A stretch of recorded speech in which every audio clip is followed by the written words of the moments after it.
Hello everyone, welcome back to League of Legends DFS Esports Breakdown for July the 14th. Sorry, this one's coming out a little bit late. Had a late doctor's appointment, kind of run late here, so it is what it is.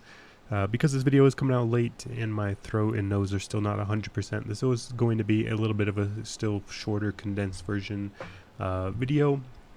But I don't think that's a big deal because this slate does not look very good at the start. Maybe as we talk through it, I'll find something to look into or to like, but at face value, there is not much to like here, but we'll go through it either way. To quickly kind of recap where we left off, I don't think we missed anything in the LCK. Maybe there was a couple games last night. T1 dropped a game to Hanwha, and then Genji got the 2 over Sandbox. Nothing too crazy there. Again, T1 kind of dropping a game randomly to Hanwha. That's just the type of thing I think T1 kind of does. They just feel a little overrated, right? In that aspect at the moment. And the Genji are looking like, in my opinion, the best team in the LCK. So, despite them dropping the series to T1, I don't think I'm going to change my stance on that one. I think when push comes to shove and playoffs come around, I think Genji will be the better team. But I digress. Pretty unexciting stuff there. In the LPL, it was a little bit more interesting. However, things did not end up panning out our way. LGD, as the theme has been lately, the underdog in LGD did not manage to pull through and win the to win last night against BLG. EDG got the 2 over Ultra Prime. Again, Ultra Prime, although they are a team that were kind of on my darling list, they're just falling down the pecking order. They've just not been looking good, really, the whole split. But I don't know, the names just kind of entice you a little bit too much there. But it is what it is. Nothing too interesting. BLG did, win with their slightly thrown together roster of Bin, Can, Rise, Icon, and Crisp. Not too excited for that team at all going forward. Again, I still think they're probably down in the depths, bottom 3-ish, bottom 4, bottom 5 area. They're probably one of the bottom teams in the league. Still, I would have liked to seen BLG just to kind of fully throw in the towel and bring up their entire academy team. I think their academy team over in the LDL 2022 summer season, if you look at the roster, they have a really, really strong academy team. Myths obviously can win up. Rise and J-Way. Myths, Can, Rise, and J-Way are all very, very strong LDL players in my opinion. I remember first learning about them from Nest, I think last year, maybe early this year, but they looked pretty good. I actually like that team a lot. I would have been indifferent to them bringing up the entire academy team at this point. I mean, I don't know much about Steel, but I know Myths, Can, Rise, and J-Way are pretty good. I don't know much about Steel, but the rest of the team, I'm pretty excited for this LDL group of VLG Academy. Obviously, they've been playing very well. I think they did really well in spring playoffs as well. They ended up winning at 3-1. So they have a very, very strong academy program there. So I would like to see that, but it is what it is. I think that's it for the recap. Not much really there. Maybe there was a couple LCK or LPL games that we missed. I think we ended 7-11, I think, maybe. FPX over LNG. This was maybe one I tweeted out. Yeah, I think I tweeted this one out. I liked FPX over LNG to get the small underdog win. Ended up coming through pretty strong there. We like that. LNG pretty overrated. FPX is still a little bit somehow underrated. Not by people as much. I think people are catching on to FPX. I think, however, they've yet to get the respect, I think, from the betting lines. That's the difference maker there. Started out 0-5, they're now 4-5. They were a team that we were on, so that's kind of a feather in the cap there. We kind of bought into them early in the paying out dividends there. Nothing too crazy. JDG over RA, dropping a game as JDG do. RNG WE, this was a pretty disappointing series from RNG. OMG TES, OMG first game. TES dominantly took second and third game. Nothing too crazy. V5 swept EDG here on the 10th. IG did not end up getting the win over TT on the 10th as well. Pretty disappointing stuff. So overall, I don't know what to make. There's a lot of things up in the air. But looking ahead tomorrow, the shortest underdog, smallest underdog we have is AL at -210. Then it's DRX -260, Dom1 -430, V5 -2000. So 4 pretty decently sized underdogs. There is maybe some spots to get different with it. Personally, I just have a hard time playing anything else other than looking at V5 and AL. If we were to take a look at the rosters, obviously the most interesting one is going to be TT versus AL. This is a pretty close game odds-wise, compared to the rest of them. So I'd imagine TT will be a relatively popular underdog. I think you could definitely make a pretty solid case for them. The problem that I have kind of with TT, we'll look at the whole thing, but they're obviously 3 and 4, not the worst here. It's very hard to tell where they're at, first of all. So we'll kind of go in their match history here, and let's try to paint a picture as we typically do. So they 2-1 to IG. This IG team may be the worst team in the league, probably bottom 3. It's pretty close between, I think, BLG, RA, LGD, IG, WE. I could argue any of those 5 teams are probably at the bottom. I'm going to keep Ultra Prime out of that conversation for now, but that's a conversation for another day. So, they have that win over IG. So their record is 3 and 4. They have a win over IG, WE, and where's the other one? Who else did they beat? WE, IG, BLG. So their 3 wins are over 3 of the bottom 5 teams in the league. And it's really hard to get a grasp of where they are. Because if we do it on the flip side and look at their defeats, well, it's also a fairly similar story. They lost to V5, LNG, JDG, and EDG. If we look, V5, JDG, EDG, LNG is a 5 and 4. They're, that's a game. But that was a 2-1 series, so that was at least, pretty close. I think at this point at this point of the slate, sorry, my voice is already getting raspy here. At this point of the season, that's the word I was looking for, we can start to, kind of scoreboard watch, compare where teams are, that kind of thing. It feels like a little bit of a newbie, stupid way to look at things, but I think it really can kind of paint a picture and tell you about where a team is in the context of the league. And I think this is kind of a little bit of a poker-ish type strategy where, so if you guys don't know, there's this kind of strategy in poker. I think it's maybe a little bit more specific for different types of games, but the general strategy is if you look at the side of a card, you can tell how many icons are across. And for example, I think 3 across would be like a 8, 9, or 10, for example. So what you would do is you would look at the side, peel up the card on its side a little bit, and you could just see the 3 across. And that means you either have an 8, 9, or 10. And the reason you would do this is because you want to keep your ranges, a little bit different. So you want to be able to raise sometimes, with any of the 3 acrosses, for example. And it's just a hypothetical example. But the point being is you want to have an idea of where these teams are and try not to get too worried on the exact placement.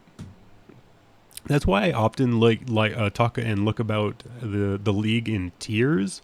It's because I typically view tiers as in the same category. You may favor one team or the other, but at the end of the day, it's going to be pretty close, and you could definitely argue either way. The reason I brought this up in the first place, this entire roundabout point, is that TT, we just do not know quite, where they are. We know they're better probably than the bottom tier because they've beaten a lot of bottom tier teams. They beat BLG, WE, and LGD. So that leaves them probably around here, kind of about where they are. And then they've lost to a lot of the top end teams, V5, JDG, EDG. They lost, but in a close series to LNG here in 8th. So that leaves them here in the 8 to 12 range, probably. And I think that's probably a fair assessment of where AL is as well. And again, the point is that if I think TT is in the, for example, 8 to 12 range of skill, and I think AL is probably in the 8 to 12 range of skill, we could look back tomorrow in hindsight and say these teams are actually pretty close to each other. Would you be surprised if the other team beat one? Probably not. I think you could definitely look at that and make a pretty compelling case for TT. I've actually been relatively impressed with how they've been playing, specifically with this roster. I do feel a little problematic here, just with my complete infatuation and fandom with AL.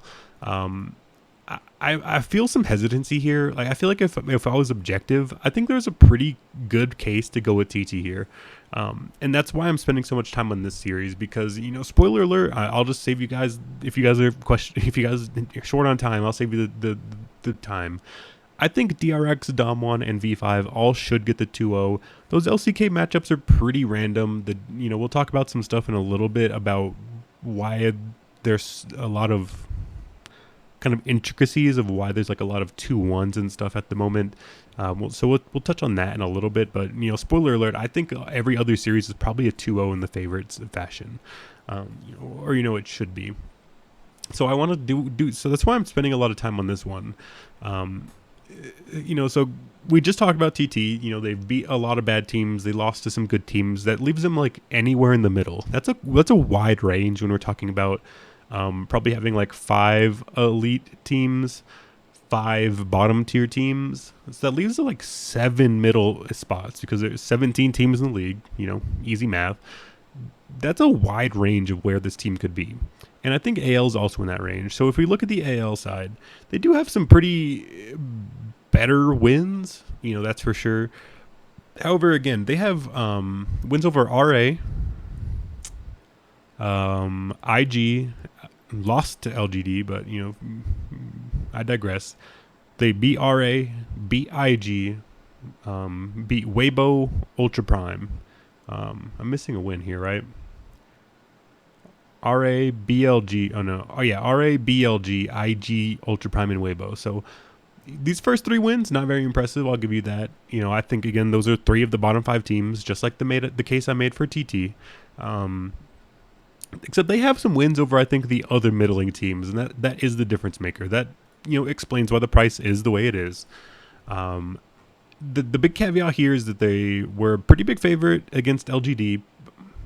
They completely bottled it. They looked really, really bad in that series. You guys don't want me to go onto that tangent as well. And then they, turn around and play a kind of close series to V5. V5 dropped 2 maps. One of them is to AL. So if you guys need a synopsis of what Anyone's Legend does, it's the fact that in the same week, they got swept by arguably the worst team in the league by LGD. And then the next week, they took a game off of V5, the unquestionable best team in the world, in my opinion, who's only dropped 2 games in their entire 8 series. They've dropped 2 games with an 89% map win rate, and one of those 2 is to AL a week after they got swept by one of the worst teams in the league. That is the AL summary. So, why am I rambling? Nobody knows, but the other point is, I just think TT have been playing pretty decently. Granted, again, wins over bad teams. It's concerning. I could definitely see this one being very close.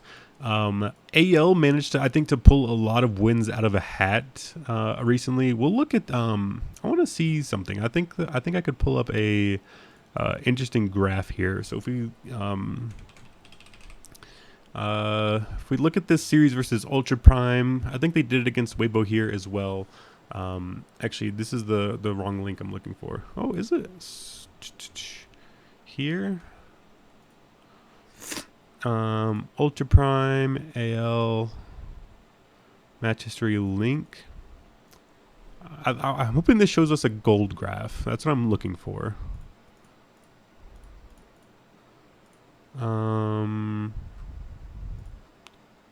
Let's see.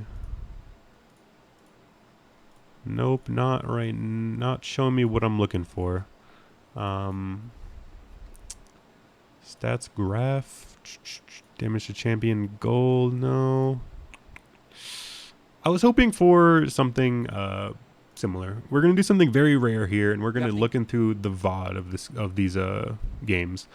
I think here in the AL or in the Ultra Prime one, look, AL are in a very bad spot here. Down 4K gold or down 2,300 gold. You know, Betty's 031. And they find a good spot here. Where is it? Yeah, they down 2,000 gold, same spot, and they find like it just turns so quick. They find a good fight here. They turn it around. Now they're up, like just like that. Actually, that might have been like, how long was that? Like, yeah, okay, some 26 to now 29. 3 minutes. The game is flipped. That's concern. They did the same thing in the Weibo series here.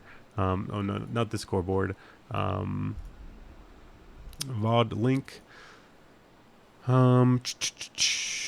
Weibo game 3.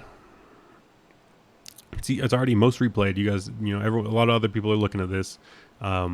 They're up 3 kills and a dragon, but they're down in gold. Like, that's kind of what they do. It is what it is. But like, this is a pretty bad spot. They're getting caught out here. They're down 2,000 gold. The Shy solo kills ZDZ. It's looking really bad for them. They're down 4,000 gold, and it's equaled up now. But Weibo should be winning this spot a lot. Right here, the game is completely over in my opinion. AL or Weibo should win this like 10 out of 10 times. 6,000 gold in the favor of Weibo, and then AL, as we know, managed to pull it back, miraculous fashion, win the game.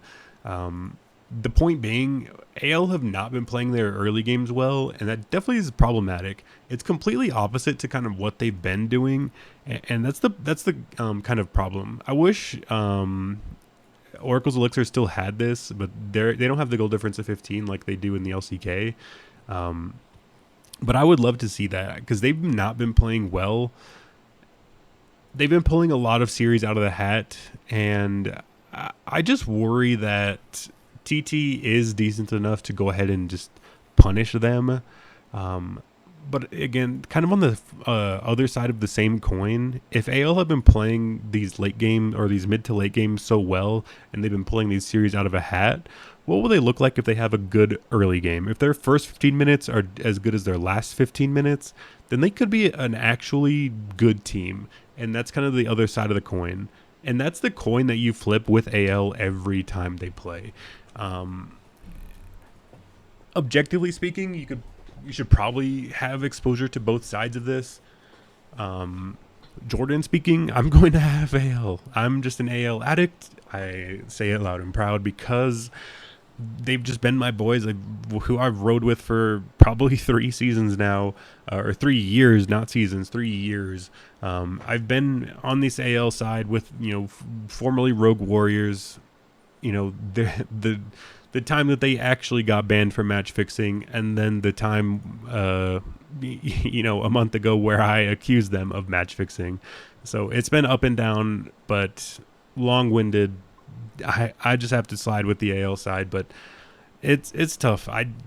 This could be definitely going either way, and as we know, AL chalk is not good. It is not a good side to be on. So, it is what it is. V5 IG are swapping out Uakai for Mole. Mole, the former WE superstar who played for I think just about every position for them one season. Just brutal stuff. They're still going with the on and wink pair at bottom lane. Don't love that. They're going against who I think is the best team in the world, and this is probably one of the worst teams in the LPL in IG. I see. It's hard to argue anything other than a pretty dominant V5 win here. For sure. Again, I kind of touched on the LCK games a little bit earlier, but I think Damwon and DRX should go ahead and win these series pretty handedly as well. Looking at the stats, the numbers I crunched, V5 IG rates out very, very well. I do think ALTT could be a little bit more competitive, which could produce more. I think overall V5 is definitely very safe. I think AL is not that safe, but I like the potential and upside that they can have, and I think what could be a pretty close series, with TT. So I would favor, V5 probably the number one scoring team on the slate. They're going to be the number one owned, so, is what it is. AL probably pretty owned, probably, I think, score very well. So I think it's very hard to get away from arguing anything other than V5 and AL for me. Numbers-wise and everything-wise, DRX, KT, Damwon, KDF, just not very good. Again, team slots, as we talk about typically, it's not new now. Everybody does it. It's nothing interesting. Damwon or DRX team slot, both viable. Definitely like, looking at those for sure. But yeah, I think that'll kind of be it. One quick thing before we do look into the players, I do want to talk about something real quick, and that is the side selection. So this has been a topic pretty popular lately. Everybody's talking about it. I know on the Shark Cove podcast by Emmerich, I believe he talks about this a good bit. Him and Gelati, shout out to them, pretty cool guys for sure. But the blue side has just been insane as of late. If we look overall, probably like the last patch and this one is probably a pretty good side, to go off of. The blue side has just been pretty dominant. So, I'll quickly kind of add these up. So like 7 plus 7 plus 7 plus 6. You know what? You guys get the point. I don't need to do the numbers here. That'll just take too much time, waste your guys' time.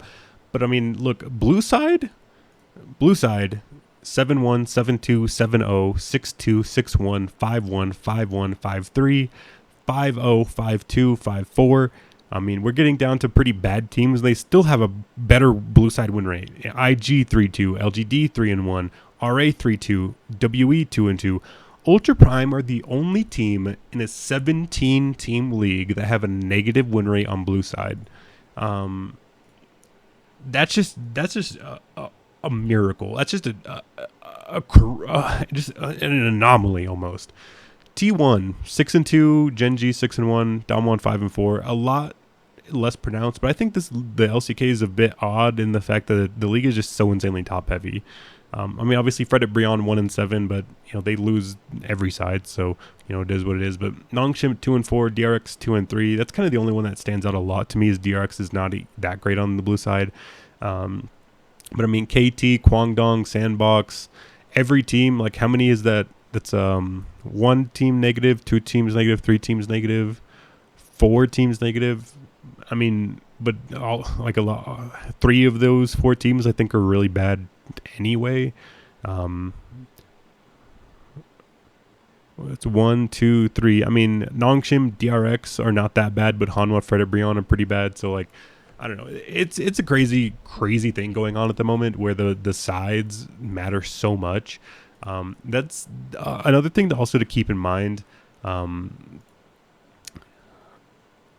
need to figure out where the side selection is announced kind of beforehand, and I need to figure that out. So if you guys know, let me know. I will check Twitter. It probably is not that hard of information. I just have not been home and not been able to look this kind of stuff up. But Either way, I need to figure out where the side selection is handled, because I think it is public information. I just don't know where. And that will be good information, because if we do look at something like ALTT, and we look at like map win, betting TT on blue side in one of the maps is probably a pretty good option. And the other thing as well, I believe, again, Gelati and Emmerich from Chart Cove made a good point. Looking at these overs, over 2.5 in like Kwangdong, or in these LCK games, you're getting plus money on over 2.5. It's probably more so in the LPL. Again, it's a lot of more pronounced in the LPL. We talked about 16 out of the 17 teams have a much better win rate on blue side. Actually, that's not true. I just straight up lied. These bottom 5 teams are negative. No, this is both sides. Never mind. Yeah, it's just Ultra Prime. So like, everybody's winning on blue side. I don't know what it is. It's a crazy thing, but I'll look for more information on that. So keep an eye out on Twitter for updates on that. I'll try to find some info, but keep an eye out. Look at the totals. Maybe if you don't want to bet anything on this ALTT series, just take like an over 2.5, because they're going to flip sides. It's always one and then the other. So like they swap picks, and it definitely will matter. So I could definitely see an argument where if TT have side selection and they go blue, red, blue, and TT win game 1 and 3, that's a pretty good option to look at. So that's something to keep in mind. I'll try to find an update on that on Twitter. So keep an eye out from that. But again, another thing here is like a correct score, 2-1 maybe for TT. Like if you think it's going to be close, I do think it could be close. If TT have that a side selection and they win blue side, it could happen. Like if we look here, like LGD won blue, like we could see these blue sides are winning at an insane rate. I don't know what it is. If it's the map setup, it could be the map setup, being different for the teams. It could be pick and ban. There's a lot of things that it could be. Maybe a combination of them all. But all you have to do is look at this in week 6 and see, like 3 straight blue side wins, 3 straight blue side wins.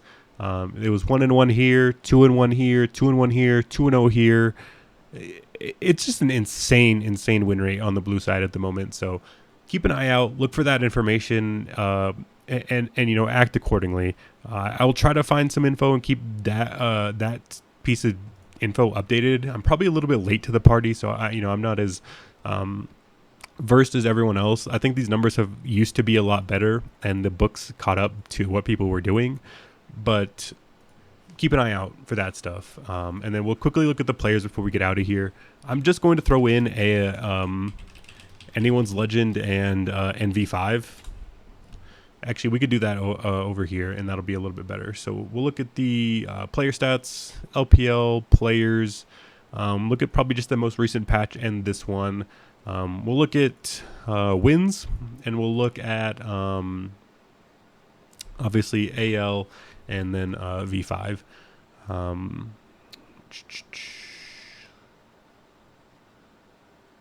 Dream's numbers will be in here, but obviously disregard. Shalong Bao's numbers will be in here as well, disregard. We do know obviously it is going to be Karsa and Rookie playing for V5. So as we typically do, I like to look at groupings. V5 group is pretty strong here. I guess 2 of these are not them actually, so that's actually false. AL grouping is pretty good. As we know, it's Betty, Forge, Cho-Cho's, Xiaohao. Both top laners are under 60, so that's not that great. If we wanted to look over at LCK players, oops, that's LPL. If we're to go position top, filter teams, DRX and Damwon, right? Yep. both above 60%. Nuggery's at 61.2. So we'll look at wins as well. We'll keep the same stats. So I guess Nuggery's numbers are actually been kind of a little bit down in that aspect. So maybe do you want to go to King In? He's at 66%. That's much higher than everyone else, and that could be a good way to get a little bit unique if you do want to do like a 3-2-1 or a 4-1-1, something like that. Get King in as a one-off for top lane. He's the only one above 60%, and he's at 66, which is like 12% above everyone else. So it's a good one-off piece there. But the rest I think would strictly be probably AL and V5. Betty, Forge, Chocho, pretty great grouping there.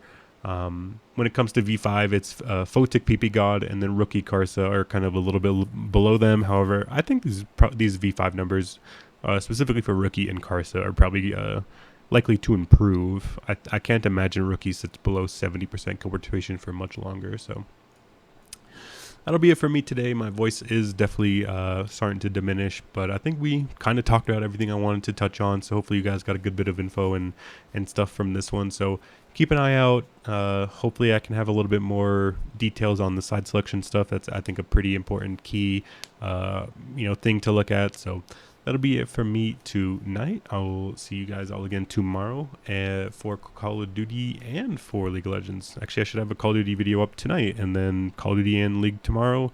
Gonna be on the grind these next few days, so hopefully you guys appreciate it. That'll be it, and best luck, and I'll see you guys tomorrow. Thank you, guys.